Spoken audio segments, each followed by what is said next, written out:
फार डाळिंबाच्या बागा सोडून द्यायच्या विचारात होतो, परंतु त्यांचं मार्गदर्शन मिळाल्यामुळं आणि त्याचे रिझल्ट चांगले आल्यामुळं आज बाग अशा चांगल्या कंडिशनला आहे. 4 अँट्रोकॉलरने झिगोनी तर त्याला जागेवर थांबतोय. मला चौथा हात घ्यायचीच गरज नाही पडली. दुसरी 2 औषधं फवारण्यापेक्षा हे एक औषध फवारलं की रिझल्ट मनासारखा येतोय. नमस्कार, मी शिवाजी रामचंद्र दोरगे, मुक्काम पोस्ट यवत, तालुका दौंड, जिल्हा पुणे.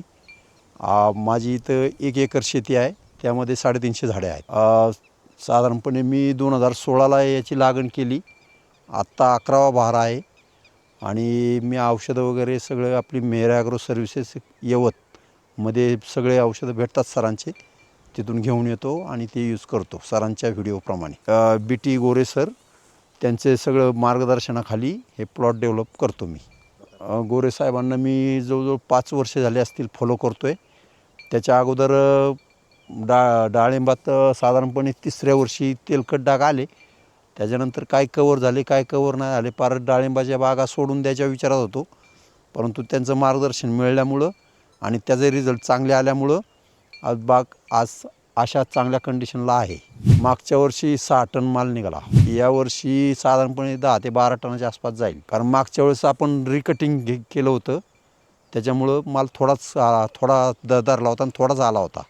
परंतु यंदा झाडं फुल फॉर्ममध्ये आहेत, त्याच्यामुळे सेटिंग पण भरपूर आहे आणि 10 ते 10 टनाच्या आसपास माल जायलाच पाहिजे यंदा. सेटिंगसाठी मी स्प्राउट ब्लूम आणि ब्लूम सेट ह्याचा पहिला हात घेऊन, दुसरा हात मी पोलन प्रो आणि कौसामॅक्स घेतला होता आणि तिसरा बोराटिक एमो आणि बायो ॲम्प्ली घेतला होता.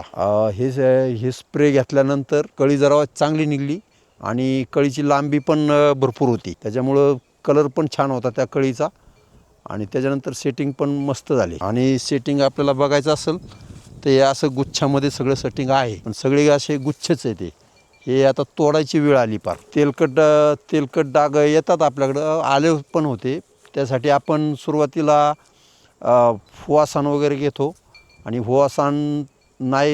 हुआसान झाल्याच्या नंतर 1 दिवस गॅप ठेवून 4 अँट्रोकॉल आणि इझिगोचा स्प्रे घेतला आणि त्याच्यानंतर 4 दिवसानंतर कोनिका सेटिंग नव्हतं झालं म्हणून कॅप्टाप आणि बॅक्ट्रिसेलचा हात घेतला होता. खालून आपलं ॲव्हाना न्यूट्रीमिक्स कंटिन्यू चालू आहे आणि महिन्यातून एकदा 42-47 आणि पेप्सेन्स हे 1 लिटर बागेला दिलं होतं. साईज होण्यासाठी आपण समोरा म्हणून एक आहे मेअरशेटच्या इथं, ते समोरा आणि एफ्युसायझर वगैरे यांचा वापर करतो आपण. बागेसाठी लागणारी सर्व औषधं गोरे सरांच्या शेड्यूलनुसार मेहर ॲग्रो सर्व्हिस या आपल्या यवत गावामध्ये भरपूर भेटतात आणि तिथं लांबून पण लोक येतात.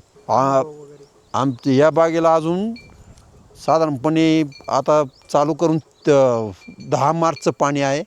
अजून तरी याला निमेटोड काय नाही आहे, कारण आपण पौर्णिमा आणि अमावस्याचं शेड्यूल फॉलो करतो याला.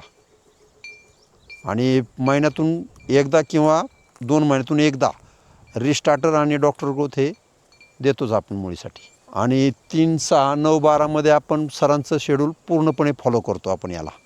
त्याच्यामुळं मर रोग राहिली, उलट काही झाडं जळालेली फुटली. बोलायचं म्हणून नाही सर, नाही बरं का सर, तुम्ही थोडीशी मुळी उकरा, हाताने मुळी उकरते आणि निमेटोड वगैरे नाही आहे याला. दुसरी एक गोष्ट सांगायची झाली तर सरांच्या शेड्यूलनुसार तर आपण सगळं करतोच आहे, पण याच्यामध्ये एक विशेष असं आहे की एकही पाणी असं बिगर खताचं जात नाही. आणि ते खत 10 मिनटं अगोदर नुसतं पाणी, कंटिन्यू खत आणि त्याच्यानंतर फक्त 10 मिनटं पाणी, अशा मापानं त्याचं पाणी चाललं आहे. पाण्याचं नियोजन, आणि पाण्याचं नियोजन म्हणजे हे मुरमाड रान आहे, त्याच्यामुळं दुसऱ्या दिवशी वापसा तयार येतोच आहे, त्यामुळं पाणी सोडावंच लागतं याला. इनलाईन आपण 5 वर्ष झाली वापरतो आहे.